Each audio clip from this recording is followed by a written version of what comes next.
Hello everyone. आज का हमारा टॉपिक है सर्वनाम, कैर और भेद। आज हम सर्वनाम और उसके भेद के बारे में बताना चाहती हूँ। सबसे पहले जानेंगे सर्वनाम किसे कहते हैं। सर्वनाम उस विकारी शब्द को कहते हैं जो पूर्व पर संबंध से किसी भी संज्ञा के बदले आता है, जैसे मैं, तुम, वह या इत्यादि। सर्व सब नामों संज्ञाओं के बदले जो शब्द आते हैं उन्हें सर्वनाम कहते हैं। संज्ञा के बदले जो शब्द आते हैं उसे सर्वनाम कहते हैं। संज्ञा की अपेक्षा सर्वनाम की विलक्षणता यह है कि संज्ञा से जहाँ उसी का बोध होता है जिसका वह संज्ञा नाम है, वहाँ सर्वनाम में पूर्व पर संबंध के अनुसार किसी भी वस्तु का बोध होता है। लड़का कहने से केवल लड़के का बोध होता है, घर, सड़क आदि का बोध नहीं होता, किंतु वह कहने से पूर्व पर संबंध के अनुसार ही किसी वस्तु का बोध होता है। अब हम लोग जानेंगे सर्वनाम के भेद। हिंदी में कुल 11 सर्वनाम हैं, जैसे मैं, तू, आप, यह, वह, जो, सो, कोई, कुछ, कौन, क्या। प्रयोग के अनुसार सर्वनाम के 6 भेद हैं जो निम्नांकित प्रकार हैं।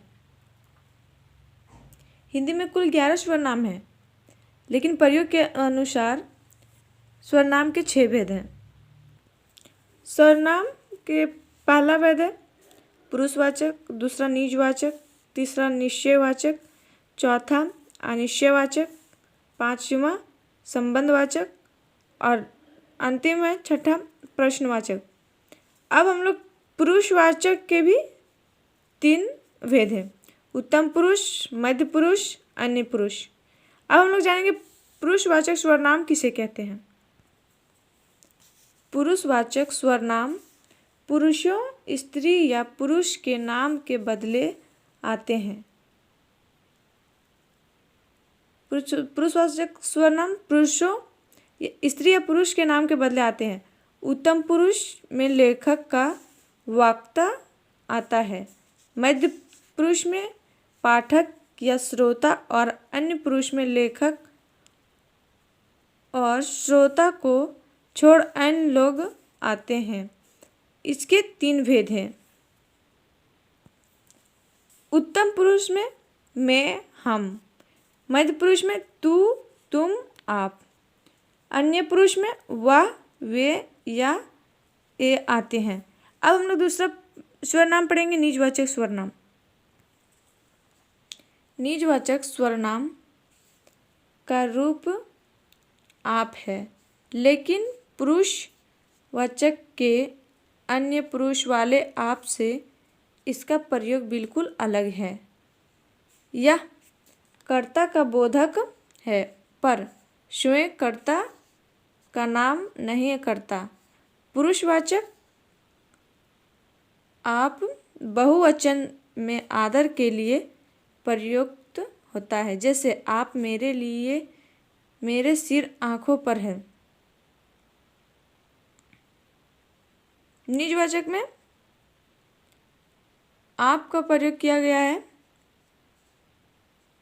आदर सम्मान के लिए।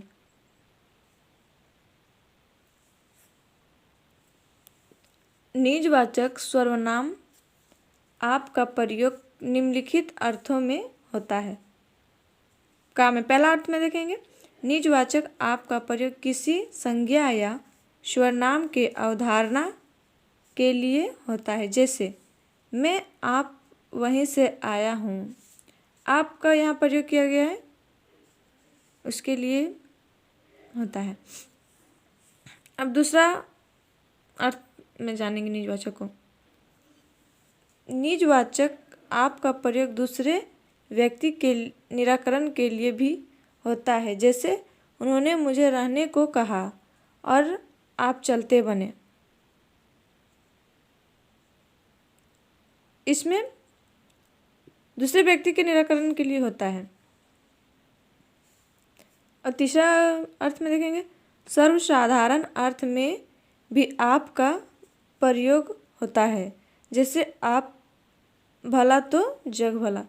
सर्वसाधारण शब्द के लिए इसका अर्थ होता है। अब हम लोग जानेंगे तीसरा स्वरनाम, निश्चयवाचक स्वरनाम। जिस स्वरनाम से वक्ता के पास या दूर की किसी वस्तु के निश्चय का बोध होता है, उससे निश्चयवाचक स्वरनाम कहते हैं। वैसा स्वरनाम जिसमें वक्ता के पास या दूर के वस्तु के लिए बोध होता है, जैसे यह वह। उदाहरणतः पास की वस्तु के लिए यह कोई नया काम नहीं है। पास के वस्तु के लिए यह उच्चारण हो गया, इसे निश्चयवाचक कहते हैं। दूर की वस्तु के लिए रोटी मत खाओ क्योंकि वह जली है। ये दूर की वस्तु के लिए प्रयोग किया गया है। चौथा स्वरनाम, अनिश्चयवाचक स्वरनाम। जिस स्वरनाम से किसी निश्चित वस्तु का बोध ना हो, उसे अनिश्चयवाचक स्वरनाम कहते हैं। कि जिस स्वरनाम से किसी निश्चित वस्तु का बोध ना हो, उसे अनिश्चयवाचक स्वरनाम कहते हैं। जैसे कोई कुछ। उदाहरणतः कोई में लेंगे, ऐसा ना हो कि कोई आ जाए। निश्चित नहीं है, अनिश्चय है। उसने कुछ नहीं खाया। पांचवा स्वरनाम है संबंधवाचक स्वरनाम। जिस स्वरनाम से वाक्य में किसी दूसरे स्वरनाम से संबंध स्थापित किया जाए, उसे संबंधवाचक स्वरनाम कहते हैं। जैसे जो सो। उदाहरणतः वह कोई है जो पड़ा रो रहा है। वह जो ना करे सो थोड़ा। जिस स्वरनाम से वाक्य में किसी दूसरे स्वरनाम संबंध स्थापित किया जाए, उसे संबंधवाचक कहते हैं।